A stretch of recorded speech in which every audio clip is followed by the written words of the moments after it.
ओम नमः शिवाय। हर हर महादेव। आप सभी को सोमवार व्रत की हार्दिक शुभकामनाएं। सोमवार व्रत भगवान शिव को समर्पित एक पवित्र व्रत है, जो विशेष रूप से उनकी कृपा प्राप्त करने और जीवन में सुख समृद्धि लाने के लिए रखा जाता है। ये व्रत हर सोमवार को किया जाता है और इस व्रत का विशेष महत्व होता है। इस व्रत को करने से भगवान शिव प्रसन्न होते हैं और भक्तों की सभी मनोकामनाओं को पूर्ण करते हैं। अविवाहित कन्याओं के लिए ये व्रत विशेष लाभकारी माना जाता है। इसे करने से योग्य वर की प्राप्ति होती है और वैवाहिक जीवन सुखद होता है। जो महिलाएं संतान प्राप्ति की इच्छा रखती हैं, उनके लिए यह व्रत बहुत फलदायी होता है। इस व्रत से आर्थिक तंगी दूर होती है और कर्ज से भी मुक्ति मिलती है। भगवान शिव को भोलेनाथ कहा जाता है। उनकी भक्ति से जीवन में शांति, स्वास्थ्य और सकारात्मक ऊर्जा प्राप्त होती है। सोमवार व्रत करने से जन्म जन्मांतर के पाप नष्ट होते हैं और व्यक्ति को मोक्ष की प्राप्ति होती है। यदि जीवन में कोई संकट या बाधा आ रही हो, तो सोमवार व्रत करने से सभी समस्याएं समाप्त हो जाती हैं। इस व्रत को करने के लिए प्रातः स्नान कर स्वच्छ वस्त्र धारण करें और व्रत का संकल्प लें। घर या शिव मंदिर में जाकर भगवान शिव का जल, दूध, दही, शहद, बेलपत्र और गंगा जल से अभिषेक करें। ओम नमः शिवाय मंत्र का जाप करें और शिव चालीसा का पाठ करें। दिन भर फलाहार करें और निराहार व्रत भी रखा जाता है। शाम के समय फिर से भगवान शिव की पूजा करें और सोमवार व्रत कथा को पढ़े अथवा सुने। शिव आरती करें और प्रसाद वितरण करें। अगले दिन प्रातः किसी ब्राह्मण या जरूरतमंद को भोजन कराकर व्रत का पारण करें। ये व्रत हर सोमवार किया जाता है या फिर 16 सोमवार तक लगातार यह व्रत करने से विशेष फल की प्राप्ति होती है। और श्रावण मास में किए जाने वाले सोमवार व्रत का भी विशेष महत्व होता है। सोमवार व्रत भगवान शिव की कृपा पाने और जीवन में सुख समृद्धि लाने का एक उत्तम साधन है। जो भी श्रद्धालु इसे श्रद्धा और भक्ति के साथ करता है, उसे भगवान शिव का आशीर्वाद प्राप्त होता है और उसके जीवन की सभी परेशानियां दूर हो जाती हैं। अभी सुनिए सोमवार की पौराणिक व्रत कथा। आर्य व्रत में चित्रवर्मा नाम से प्रसिद्ध एक राजा थे। वे दुष्टों को दंड देने के लिए यमराज के समान समझे जाते थे। वे धर्म मर्यादाओं के रक्षक, कुमार्गगामी पुरुषों को दंड देकर राह पर लाने वाले, समस्त यज्ञों का अनुष्ठान करने वाले और शरणार्थियों की रक्षा करने में समर्थ थे। भगवान शिव और विष्णु में उनकी बड़ी भक्ति थी। राजा चित्रवर्मा ने अनेक परम पराक्रमी पुत्रों को पाकर अंत में एक सुंदर मुख वाली कन्या प्राप्त की। एक दिन राजा ने जातक के लक्षण जानने वाले श्रेष्ठ ब्राह्मणों को बुलाकर कन्या की जन्म कुंडली के अनुसार भावी फल पूछे। तब उन ब्राह्मणों में से एक बहुअज्ञ विद्वान ने कहा, महाराज, यह आपकी कन्या सीमंतनी नाम से प्रसिद्ध होगी। ये उमा भगवती माता की भांति मंगलमयी, दमयंती की भांति परम सुंदरी, सरस्वती के समान सब कलाओं को जानने वाली तथा लक्ष्मी की भांति अत्यंत सद्गुणों से सुशोभित होगी। ये 10,000 वर्षों तक अपने स्वामी के साथ आनंद भोगेगी और 8 पुत्रों को जन्म देकर उत्तम सुख का उपभोग करेगी। तत्पश्चात एक दूसरे ब्राह्मण ने कहा, यह कन्या 14वें वर्ष में विधवा हो जाएगी। ये वज्रघात के समान दारुण वचन सुनकर राजा 2 घड़ी तक चिंता में डूबे रहे। तदंतर सब ब्राह्मणों को विदा करके राजा ने सब कुछ भाग्य के अनुसार ही होता है ऐसा समझकर चिंता छोड़ दी। सीमंतनी धीरे धीरे सयानी हुई। अपनी सखी के मुख से भावी वैधव्य की बात सुनकर उसे बड़ा खेद हुआ। तो उसने चिंता मगन होकर याज्ञवल्क्य मुनि की पत्नी मैत्रेयी जी से पूछा, माताजी, मैं आपके चरणों की शरण में आई हूँ। मुझे सौभाग्य बढ़ाने वाले सत्कर्म का उपदेश दीजिए। इस प्रकार शरण में आई हुई राज कन्या से पतिव्रता मैत्रेयी ने कहा, सुंदरी, तू शिव सहित पार्वती जी की शरण में जा और सोमवार को एकाग्रचित हो स्नान और उपवास पूर्वक स्वच्छ वस्त्र धारण करके शिव और पार्वती का पूजन कर। सोमवार के दिन शिव और पार्वती की आराधना करती है। इससे बड़ी भारी आपत्ति पड़ने पर भी तो उससे मुक्त हो जाएगी। घोर से घोर एवं भयंकर महाकलेश में पड़कर भी शिव पूजन ना छोड़ना, उसके प्रभाव से महान भय से पार हो जाओगी। इस प्रकार सीमंतिनी को आश्वासन देकर पतिव्रता मैत्री आश्रम को चली गई। राजकुमारी ने उनके कथन अनुसार भगवान शिव का पूजन प्रारंभ किया। निषद देश में नल की पत्नी दमयंती के गर्भ से इंद्रसेन नामक पुत्र हुआ था। राजा इंद्रसेन के पुत्र चंद्रागत हुए। नृपश्रेष्ठ चित्रवर्मा ने राजकुमार चंद्रागत को बुलाकर गुरुजनों की आज्ञा से उन्हीं के साथ अपनी पुत्री सीमंतिनी का विवाह कर दिया। उस विवाह में बड़ा उत्सव हुआ था। विवाह के पश्चात चंद्रागत कुछ काल तक ससुराल में ही रहे। एक दिन राजकुमार यमुना के पार जाने के लिए कुछ मित्रों के साथ नाव पर सवार हुए। भाग्यवश नाव यमुना के भंवर में मल्लाहों सहित डूब गई। यमुना के दोनों तटों पर बड़ा भारी हाहाकार मच गया। इस दुर्घटना को देखने वाले समस्त सैनिकों के विलाप से सारा आकाश मंडल गूंज उठा। डूबने वालों में से कुछ तो मर गए और कुछ द्राहों के पेट में चले गए तथा राजकुमार आदि कुछ लोग उस महाजाल में अदृश्य हो गए। ये समाचार सुनकर राजा चित्रवर्मा बड़े व्याकुल हुए और यमुना के किनारे आकर मूर्छित होकर गिर पड़े। सीमंतिनी ने भी जब ये समाचार सुना तब वह अचेत होकर धरती पर गिर पड़ी। राजा इंद्रसेन भी अपने पुत्र के डूबने का समाचार पाकर रानियों सहित बहुत दुखी हुए और शुद्ध बुद्ध खोकर गिर पड़े। तदंतर बड़े बूढ़ों के समझाने पर राजा चित्रवर्मा धीरे धीरे नगर में आए और उन्होंने अपनी पुत्री को धीरज बंधाया। राजा चित्रवर्मा ने जल में डूबे हुए अपने दामाद का औधर देह कृत्य वहां आए हुए उनके बंधु बांधवों से करवाया। पतिव्रता सीमंतिनी ने चीता में बैठकर पतिलोक में जाने का विचार किया, किंतु उसके पिता ने स्नेहवश उसे रोक लिया। तब वे विधवा जीवन व्यतीत करने लगी। मुनि पत्नी मैत्रेयी ने जिस शुभ सोमवार व्रत का उपदेश दिया था, उसे सदाचार परायणा सीमंतिनी ने विधवा होने पर भी नहीं छोड़ा। इस प्रकार 14वें वर्ष की आयु में अत्यंत दारुण दुख पाकर वे भगवान शिव के चरणार बिंदों का चिंतन करने लगी। शिव की आराधना करते करते उसके 3 वर्ष व्यतीत हो गए। उधर पुत्र शोक से उन्मत्त हुए राजा इंद्रसेन को बलपूर्वक दबाकर उनके भाइयों ने सारा राज्य छीन लिया और उन्हें पत्नी सहित पकड़कर कारागृह में डाल दिया। इंद्रसेन के पुत्र चंद्रागत यमुना के जल में डूबने पर नीचे नीचे गहराई में उतरने लगे। बहुत नीचे जाने पर उन्होंने नागवधों को जल क्रीड़ा में निमग्न देखा। राजकुमार को देखकर वे भी विस्मित हुए और उन्हें पाताल लोक में ले गए। वहां चंद्रागत ने तक्षक नाग के परम अद्भुत रमणीय नगर में प्रवेश किया और इंद्र भवन के समान मनोहर एक सुंदर महल देखा, जो बड़े बड़े रत्नों की प्रकाशमान किरणों से उद्दीप्त हो रहा था। भगवान सूर्य के समान तेजस्वी तक्षक नाग को सभा भवन में विराजमान देख परम बुद्धिमान राजकुमार ने प्रणाम किया और हाथ जोड़कर खड़े हो गए। तक्षक के तेज से उनके नेत्र चौंधे आ गए। नागराज ने भी मनोरम राजकुमार को देखकर उन नागिनों से पूछा, ये कौन है और कहाँ से आया है? उन्होंने उत्तर दिया, हमने इसे यमुना जल में देखा है और इसके कुल तथा नाम का परिचय न होने के कारण आपके पास ले आई हैं। तब तक्षक ने राजकुमार से पूछा, तुम किसके पुत्र हो, कौन हो, कौन सा तुम्हारा देश है और यहाँ पर तुम्हारा कैसे आगमन हुआ है?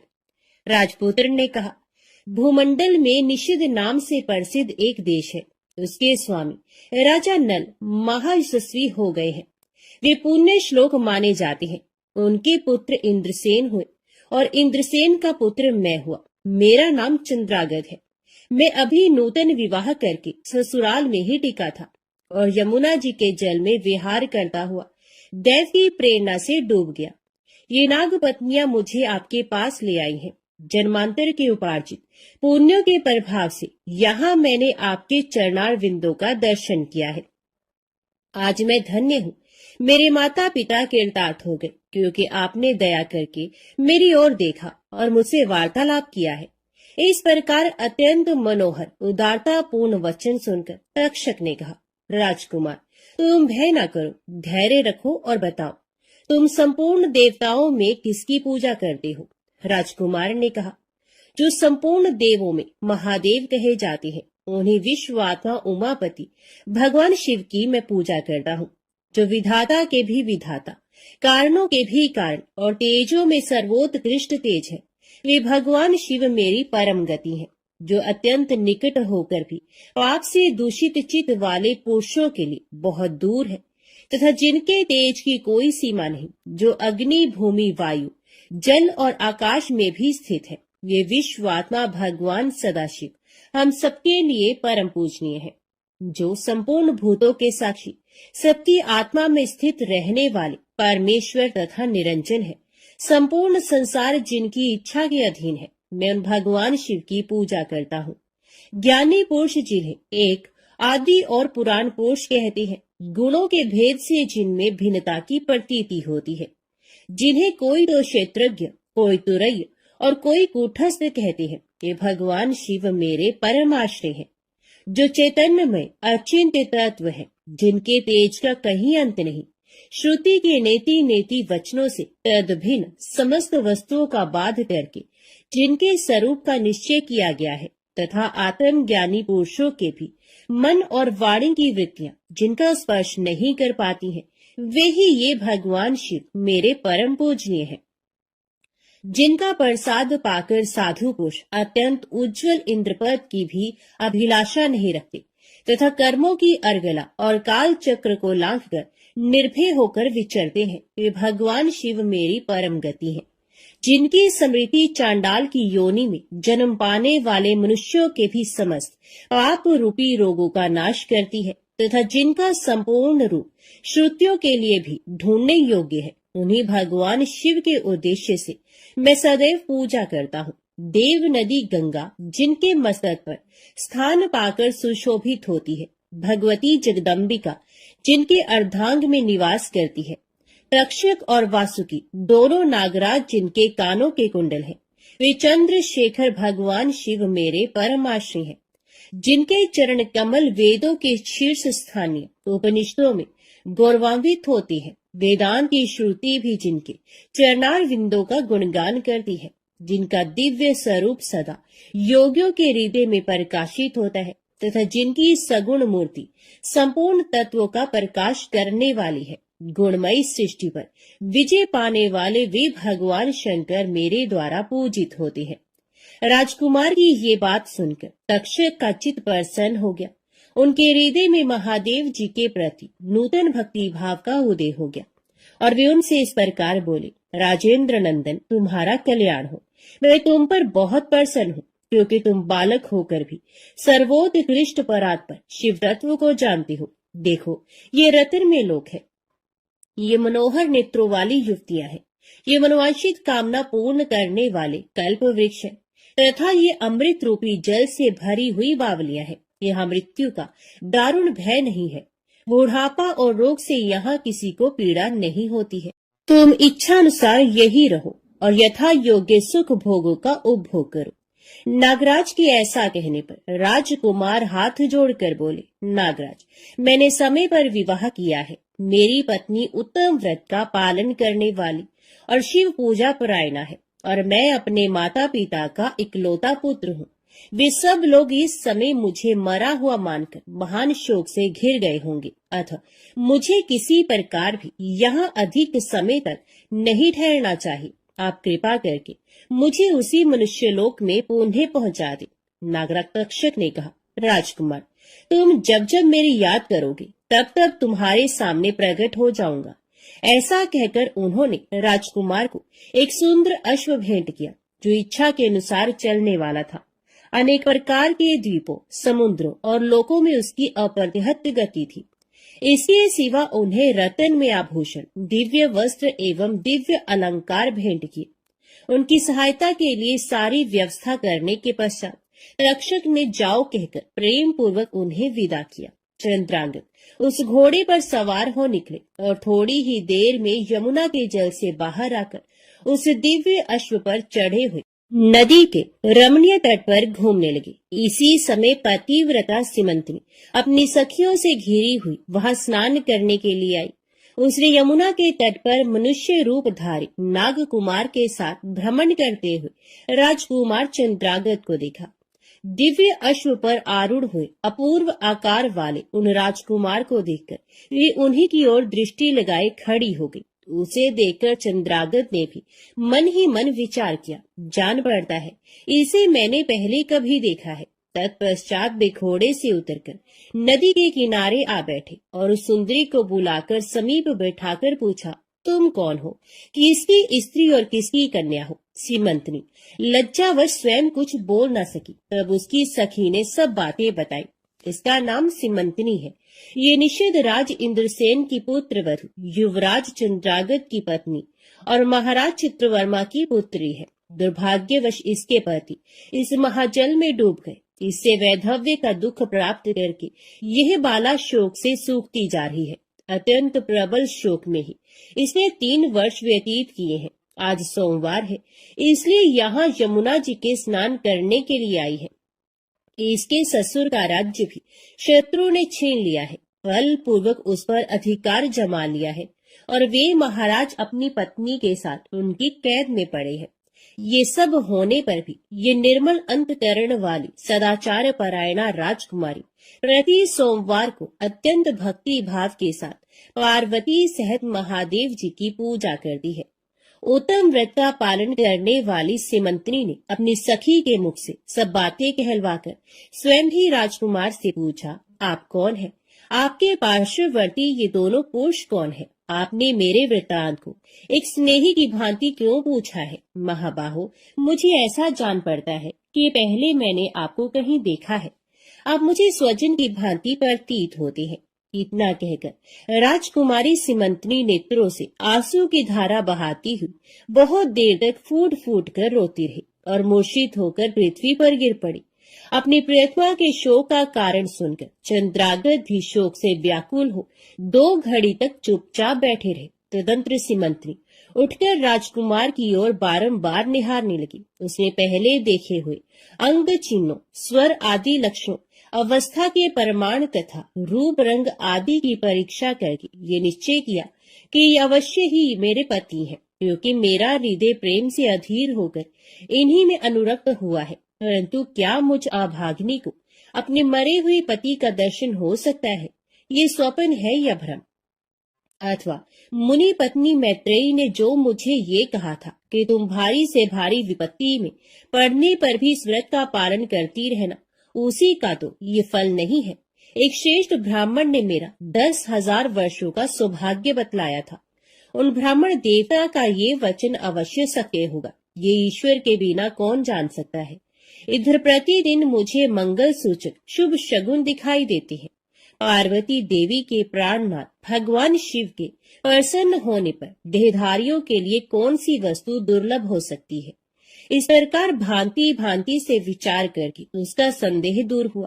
तब लज्जा से उसने अपना मुख नीचे की ओर कर लिया। उस समय राजकुमार ने कहा, भद्रे, मैं तुम्हारे पति के शोक संतप्त माता पिता से ये समाचार बतलाने के लिए जा रहा हूँ। तुम्हारा कल्याण हो, तुम्हारे पति तुमसे शीघ्र ही मिलेंगे।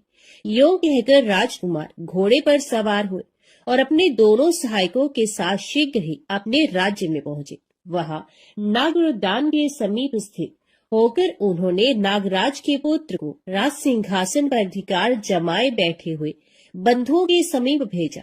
नागकुमार ने शीघ्र जाकर उन सब से कहा, तुम सब लोग महाराज इंद्रसेन को अविलंब कारागृह से मुक्त करो और सिंहासन छोड़कर हट जाओ। महाराज के पुत्र चंद्रागत पाताल लोक से लौटकर यहाँ आए हैं। तुम आनाकानी ना करो, नहीं तो चंद्रागत के बाण तुम्हारे प्राण हर लेंगे। फिर यमुना जी के जल में डूबकर नागराज तक्षक के घर जा पहुंचे थे। वहां से उनकी सहायता पाकर पुण्य इस लोक में लौटे हैं। नागकुमार की कही हुई ये सारी बातें सुनकर शत्रुओं ने भी बहुत अच्छा कहकर उनकी आज्ञा स्वीकार की और महाराज इंद्रसेन को उनके खोए हुए पुत्र के पुनः लौट आने का समाचार बताकर उनका सिंहासन उन्हें लौटा दिया। महाराज को प्रसन्न करके भी वे लोग भयभीत बने रहे। मेरा पुत्र आ रहा है। ये बात सुनकर राजा प्रेम के आंसू बहाते हुए आनंद में डूब गए। यही दशा महारानी की भी थी। तदंतर सब नागरिक, वृद्ध, मंत्री और पुरोहित आगे जाकर चंद्रागत से मिले और उन्हें हृदय से लगाकर महाराज के समीप ले आए। अपने भवन में प्रवेश करके अश्रु वर्षा करते हुए राजकुमार ने माता पिता के चरणों में प्रणाम किया। चरणों में पड़े हुए पुत्र को उठाकर राजा ने अश्रु सिक्त हृदय से लगा लिया। फिर क्रमश सब माताओं को प्रणाम करके उनका आशीर्वाद लेकर राजकुमार पुरवासियों से मिले और उन्होंने सबको यथा योग्य सम्मान दिया। उन्होंने सबके साथ राजसभा में बैठकर अपना सब वृतांत पिता से निवेदन किया और नागराज रक्षक से मित्रता होने की भी बात बताई। राजकुमार का चित्र देख और सुनकर राजा इंद्रसेन हर्ष से विवल हो गए। उन्होंने अपने मन में यही माना कि मेरी पुत्र वधू ने भगवान महेश्वर की आराधना करके इस अनुपम सौभाग्य का अर्जन किया है। निषदराज ने ये मंगलमय वार्ता दूतों के द्वारा महाराज चित्रवर्मा को भी कहला दी। ये अमृतमय वार्ता सुनकर महाराज चित्रवर्मा आनंद से विवल हो गए और बड़े वेग से उठकर उन्होंने संदेश वाहकों को उपहार में बहुत धन दिया।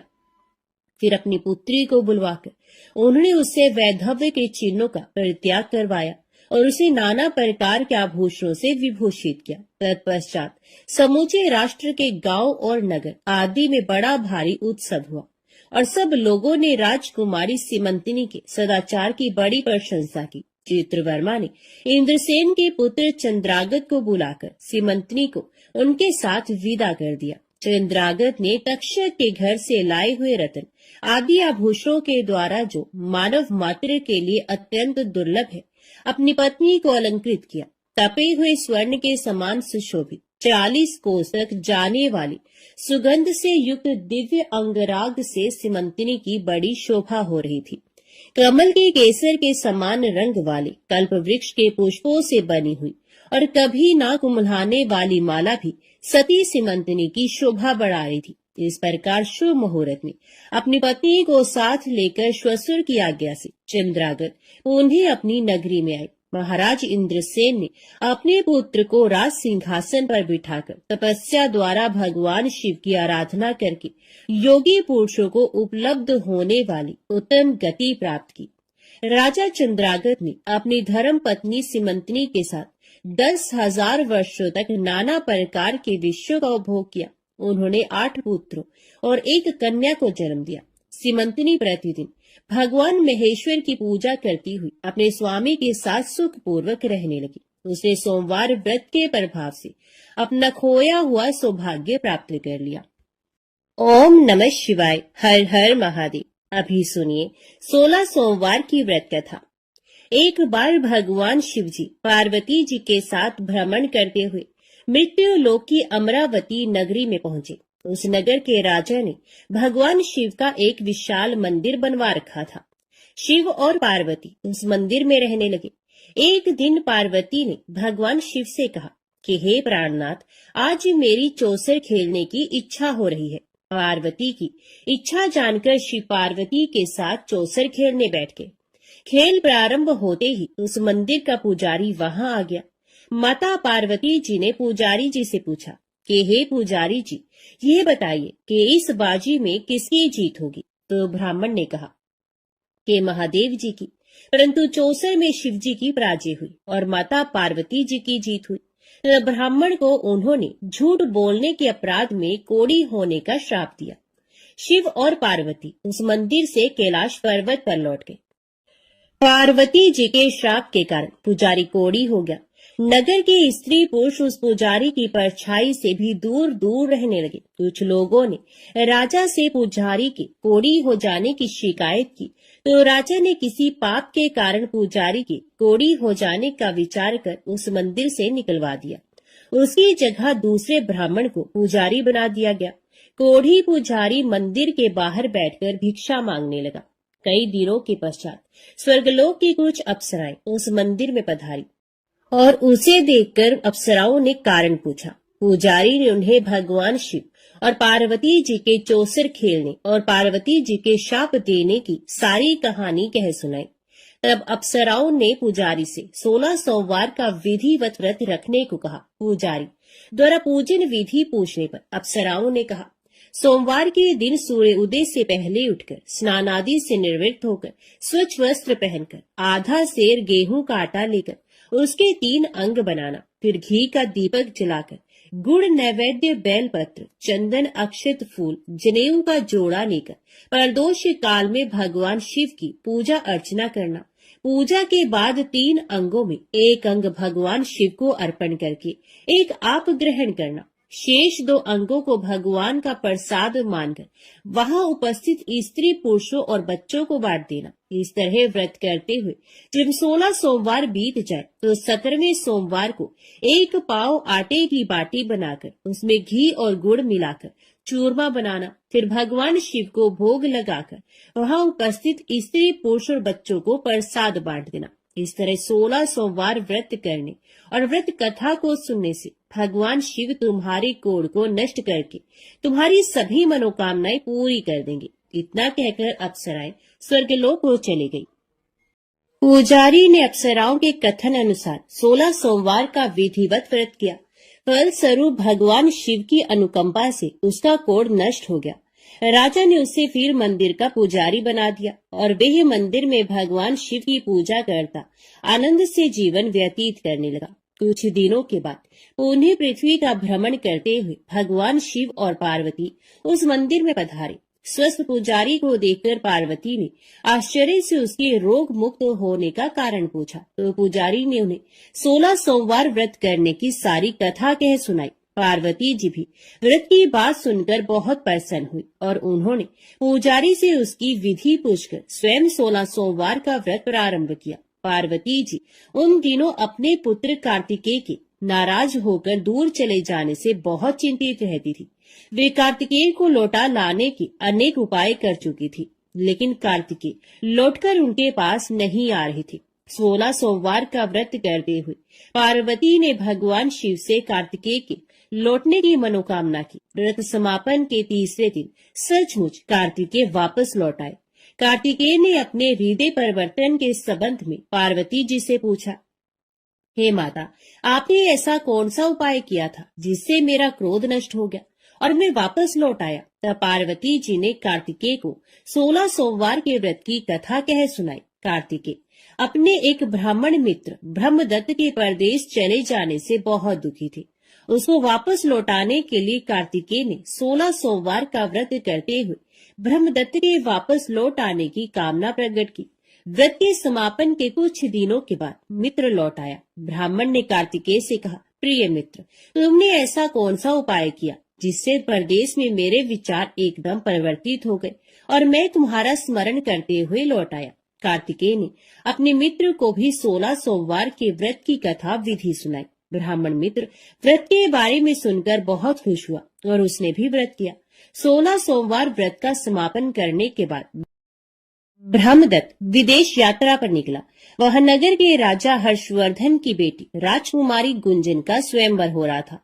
वहां के राजा ने प्रतिज्ञा की थी कि एक हथिनी यह माला जिसके गले में डालेगी वे अपनी पुत्री का विवाह उसी से करेगा। ब्राह्मण भी उत्सुकतावश महल में चला गया। वहां कई राज्यों के राजकुमार बैठे थे। तभी एक सजी धजी हथिनी सूंड में जयमाला लिए वहां आई।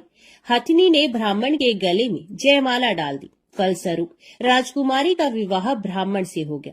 एक दिन उसकी पत्नी ने पूछा, हे प्राणनाथ, आपने कौन सा शुभ कार्य किया था जो उस हथिनी ने राजकुमारों को छोड़कर आपके गले में जयमाला डाल दी? ब्राह्मण ने 16 सोमवार व्रत की विधि बताई। अपने पति से 16 सोमवार का महत्व जानकर राजकुमारी ने पुत्र की इच्छा से 16 सोमवार का व्रत किया। निश्चित समय पर भगवान शिव की अनुकंपा से राजकुमारी के एक सुंदर सुशील व स्वस्थ पुत्र पैदा हुआ। पुत्र का नामकरण गोपाल के रूप में हुआ।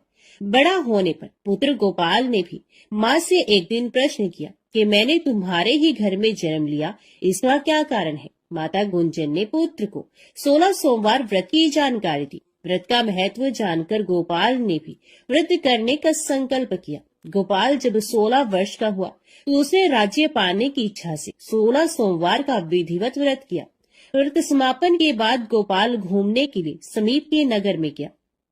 वहां के वृद्ध राजा ने गोपाल को पसंद किया और बहुत धूमधाम से अपनी पुत्री राजकुमारी मंगला का विवाह गोपाल के साथ कर दिया। 16 सोमवार के व्रत करने से गोपाल महल में पहुंचकर आनंद से रहने लगा। 2 वर्ष बाद वृद्ध राजा का निधन हो गया तो गोपाल को उस नगर का राजा बना दिया गया। इस तरह 16 सोमवार व्रत करने से गोपाल की राज्य पाने की इच्छा पूर्ण हुई। राजा बनने के बाद भी वे विधिवत 16 सोमवार का व्रत करता रहा। व्रत के समापन पर 17वें सोमवार को गोपाल ने अपनी पत्नी मंगला से कहा कि व्रत की सारी सामग्री लेकर वे समीप के शिव मंदिर में पहुंचे। पति की आज्ञा का उल्लंघन करके सेवकों द्वारा पूजा की सामग्री मंदिर में भेज दी, स्वयं मंदिर नहीं गई।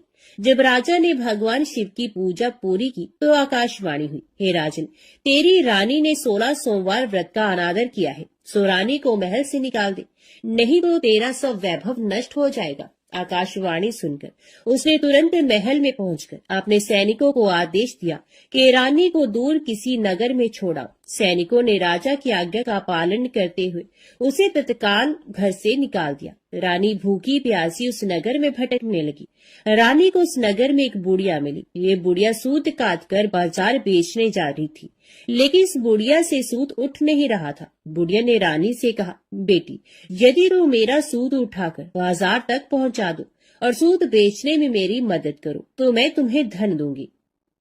रानी ने बुढ़िया की बात मान ली, लेकिन जैसे ही रानी ने सूत की गठरी को हाथ लगाया तभी जोर की आंधी चली और गठरी खुल जाने से सारा सूत आंधी में उड़ गया। बुढ़िया ने उसे फटकार कर भगा दिया।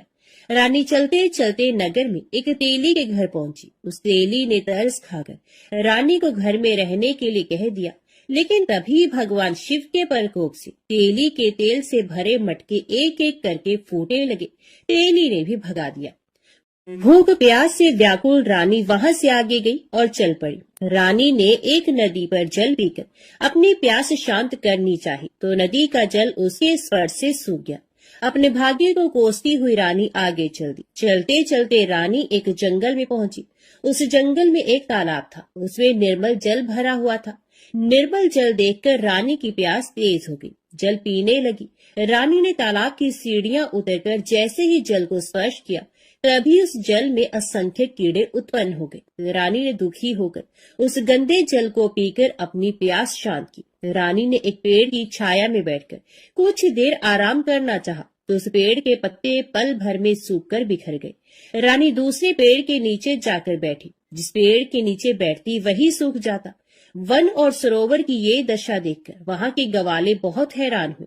गवाले रानी को समीप के मंदिर में पुजारी जी के पास ले गए। रानी के चेहरे को देखकर ही पुजारी जान गए कि रानी अवश्य किसी बड़े घर की है, भाग्य के कारण दर दर भटक रही है। पुजारी ने रानी से कहा, पुत्री, तुम कोई चिंता नहीं करो, मेरे साथ इस मंदिर में रहो, कुछ ही दिनों में सब ठीक हो जाएगा। पुजारी की बातों से रानी को बहुत सांत्वना मिली। रानी उस मंदिर में रहने लगी। रानी भोजन बनाती तो सब्जी जल जाती, आटे में कीड़े पड़ जाते, जल से बदबू आने लगती। पुजारी भी रानी के दुर्भाग्य से बहुत चिंतित होते हुए बोली, हे पुत्री, अवश्य ही तुझसे कोई अनुचित काम हुआ है जिसके कारण देवता तुझसे नाराज है और उनकी नाराजगी के कारण ही तुम्हारी ये दशा हुई है। पुजारी की बात सुनकर रानी ने अपने पति के आदेश पर मंदिर में न जाकर शिव की पूजा नहीं करने की सारी कथा कह सुनाई। तो पुजारी ने कहा, अब तुम कोई चिंता मत करो, कल सोमवार है और कल से तुम 16 सोमवार के व्रत करना शुरू कर दो। भगवान शिव अवश्य तुम्हारे दोषों को क्षमा कर देंगे। पुजारी की बात मानकर रानी ने 16 सोमवार के व्रत प्रारंभ कर दिए। रानी सोमवार का व्रत करके शिव की विधिवत पूजा अर्चना की और व्रत कथा सुनने लगी। जब रानी ने 17वें सोमवार को विधिवत व्रत का समापन किया तो उधर उसके पति राजा के मन में रानी की याद आई। राजा ने तुरंत अपने सैनिकों को रानी को ढूंढकर लाने के लिए भेजा। रानी को ढूंढते हुए सैनिक मंदिर में पहुंचे और रानी से लौटकर चलने के लिए कहा। पुजारी ने सैनिकों से मना कर दिया और सैनिक निराश होकर लौट गए। उन्होंने लौटकर राजा को सारी बात बताई। राजा स्वयं उस मंदिर में पुजारी के पास पहुंचे और रानी को महल से निकाल देने के कारण पुजारी जी से क्षमा मांगी। पुजारी जी ने राजा से कहा, ये सब भगवान शिव के प्रकोप के कारण हुआ है। इतना कहकर रानी को विदा किया। राजा के साथ रानी महल में पहुंची। महल में बहुत खुशियां मनाई गई। पूरे नगर को सजाया गया। राजा ने ब्राह्मणों को अन्न, वस्त्र और धन का दान किया। नगर में निर्धनों को वस्त्र बांटे गए। रानी 16 सोमवार का व्रत करते हुए महल में आनंद पूर्वक रहने लगी। भगवान शिव की अनुकंपा से उसके जीवन में सुख ही सुख भर गए। 16 सोमवार के व्रत करने और कथा सुनने से मनुष्य की सभी मनोकामनाएं पूर्ण होती हैं और जीवन में किसी तरह की कमी नहीं होती है। स्त्री पुरुष आनंद पूर्वक जीवन यापन करते हुए मोक्ष को प्राप्त होती है। ओम नमः शिवाय। हर हर महादेव। अभी सुनिए शिव चालीसा पाठ। श्री गणेश गिरजा सुवन, मंगल मूल सुजान, कहत अयोध्या दास तुम, देहु अभय वरदान। जय गिरजापति दीन दयाला, सदा करत संतन प्रतिपाला। भाल चंद्रमा सोहत नीके, कानन कुंडल नाग फनीके। अंग गौर श्रीरंग बहाय, मुंड माल तन छार लगाए। वस्त्र खाल बागंबर सोहे, छवि को देख नाग मुनि मोहे। मैना मातु की होए दुलारी, वाम अंग सोहत शव न्यारी। कर त्रिशूल सोहत शव भारी, करत सदा शत्रुन शयकारी। नंदी गणेश सोहे तहि कैसे, सागर मध्य कमल है जैसे। कार्तिक श्याम और गणराव, या छवि को कह जात न गाओ। देवन जभी जाए पुकारा, तभी दुख प्रभु आप निवारा। किया उपद्रव तारक भारी, देवन सब मिल तुम्हें जुहारी। तुरत षडानन आप पठायो, लव निमेष में मार गिरायो। आप जलंधर असुर संहारा, सुयश तुम्हार विदित संसारा। त्रिपुरा सुरसन युद्ध मचाई, सबही कृपा कर लीन बचाई। किया तपही भागीरथ भारी, पूर्व प्रतिज्ञा तसु पुरारी। दानिन मह तुम सम को नाही, सेवक स्तुति करत सदाहि। वेद नाम महिमा तव गाय, अकथ अनाद भेद नहीं पाए। प्रगट उधत मंथन तेजवाला, जरे सुरासुर भय विहाला। किन्हीं दया तहि करी सहाय, नीलकंठ तब नाम कहाय। पूजन रामचंद्र जब कीन्हा, जीत के लंक विभीषण दीन्हा। सहस कमल में हो रहे धारी, किन्हीं परीक्षा तभी पुरारी। एक कमल प्रभु राखे जोई, कमल न्यून पूजन चह सोई। कठिन भक्ति देखी प्रभु शंकर, भय प्रसन्न दिए इच्छत वर। जय जय जय अनंत अविनाशी, करत कृपा सबके घटवासी। दुष्ट सकल नित मोह सतावे, भ्रमत रहे मोह चैन न आवे। त्राही त्राही मैं नाथ पुकारू, यह अवसर मोह आन उबारो। लै त्रिशूल शत्रुन को मारो, संकट से मोह आन उबारो। माता पिता भ्राता सब कोई, संकट में पूछत नहीं कोई। स्वामी एक है आस तुम्हारी, आय हरो अब संकट भारी। धन निर्धन को देत सदाही, जो कोई जांचे वो फल पाही। स्तुति कह विधि करो तुम्हारी, शंभो नाथ अब चूक हमारी। शंकर हो संकट के नाशन, मंगल कारण विघ्न विनाशन। योगी यतमुन ध्यान लगावे, नारद शारद शीश नवावे। नमो नमो जय नमो शिवाय, सुर ब्रह्मादिक पार न पाए। जो ये पाठ करे मन लाई, तापर होत है शंभु सहाय। ऋणिया जो कोई अधिकारी, पाठ करे सो पावन हारी। पुत्रहीन कर इच्छा कोई, निश्चय शिव बरसाते ही होय। पंडित त्रयोदशी को लावे, ध्यान पूर्वक होम करावे। त्रयोदशी व्रत करे हमेशा, तन ही ताके रहे कलेशा। धूप दीप नैवेद्य चढ़ावे, शंकर सम्मुख पाठ सुनावे। जन्म जन्म के पाप नसावे, अंतरवास शिवपुर में जावे। कहे अयोध्या आस तुम्हारी, जान सकल दुख हरी हमारी। नित्य नेम कर प्रात ही, पाठ करो चालीसा। तुम मेरी मनोकामना, पूर्ण करो जगदीश। मकसर छठे मत ऋतु, संवत 64 जान। स्तुति चालीसा शिव ही, पूर्ण कीन कल्याण। ओम नमः शिवाय। हर हर महादेव। अभी सुनते हैं भगवान भोलेनाथ की आरती। जय शिव ओंकारा, प्रभु जय शिव ओंकारा। ब्रह्मा विष्णु सदा शिव, अर्धांगी धारा। ओम जय शिव ओंकारा। एकानन चतुरानन पंचानन राजे, हंसासन गरुड़ासन वृषवाहन साजे। ओम जय शिव ओंकारा। दो भुज चार चतुर्भुज, 10 भुज अति सोहे। त्रिगुण रूप निरखता त्रिभुवन जन मोहे।